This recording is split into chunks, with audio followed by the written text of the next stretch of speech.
Inilipat na po sa Pasay City Jail kagabi ang dating DPWH District Engineer na si Bryce Hernandez. Pero bago yan, nagkasagutan pa sa Senado tungkol sa kustodiya niya. Walang preno rin ang mga patutsyada ni Senator Jinggoy Estrada kay Hernandez na nagdawit sa senador sa umano'y flood control scam. Nagbabalik si Mean Los Baños. Kung nakuha kong humarap sa kaso at tanggapin ang kaparusahan ng isang krimen kung saan ako'y napawalang sala, lalong kayang-kaya kong harapin ang isang Bryce Hernandez na lantarang sinungaling at magnanakaw. Yan ang banat ni Senator Jinggoy Estrada kay dating DPWH District Engineer Bryce Hernandez. Ito ay matapos akusahan ni Hernandez si Estrada na isa umano sa mga senador na nangungumisyon sa mga flood control project.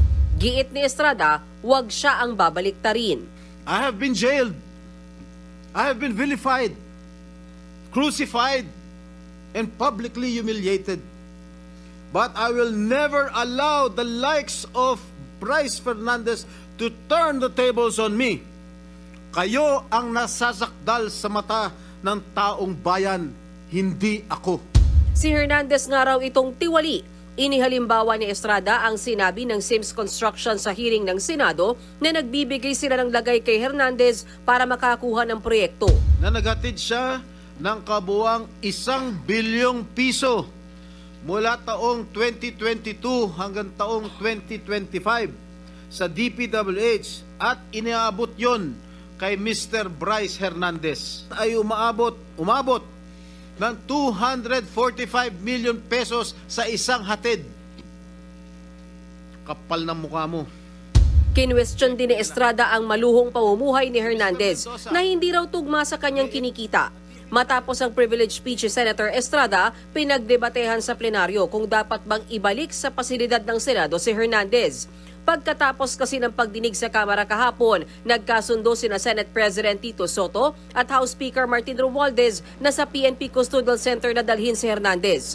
Natatakot daw kasi si Hernandez sa kanyang seguridad, pero gusto ng Senate Minority Bloc sa Senado, ibalik si Hernandez sa kustodiya ng Senado.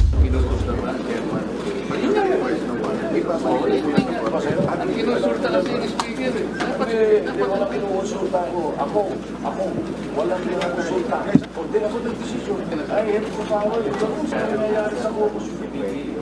Ano ba gusto mo ibalik dito?